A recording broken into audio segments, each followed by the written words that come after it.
سواعد أمنها وحماة مجد ودرع ضد كيد المجرمين، وبذل الروح شيمتهم فداء لمصر ولو تمادى المغرضون. مع قصيدة شعرية للملازم محمود النوبي شحات بعنوان أنا ضابط شرطة مصري.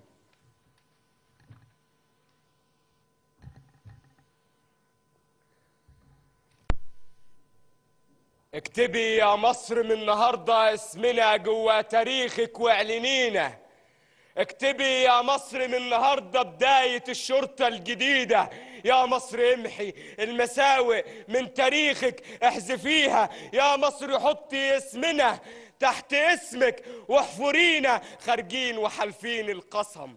يا مصر ما تهوني علينا، ترخص دمانا وروحنا لاجل ما ترضي علينا. هنحط شعبك جوا عنا حتى لو ضاقت علينا. اوعاك يا شعبي تفتكر الثورة مش لينا، الثورة لينا كلنا وجيشها عاميها بس يراد ربنا تطهير الفساد فينا. أنا ضابط شرطة مصري وبفتخر تخرجي فيها. عهد شهدائك رجع وكلنا أديها. بنوعد لا نقضي على كل مجرم فارد سطوته فيها، وخلى شعبي يبات مفتح خايف ينام فيها، ويخاف على بنته وعلى عرضه من اللي جاي يقضي عليها. فين تروح انت وسط ارهاب التسعينات؟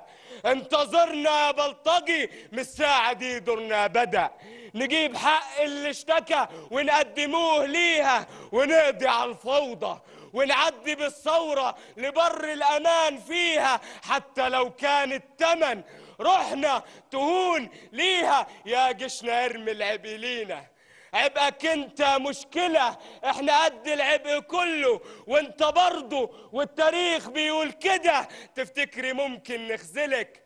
تفتكري ممكن نخذلك؟ سيب الإجابة لشعبنا. أنا ضابط شرطة مصري وبفتخر تخرجي فيها، وكلنا أديها، وكلنا أديها، وكلنا أديها.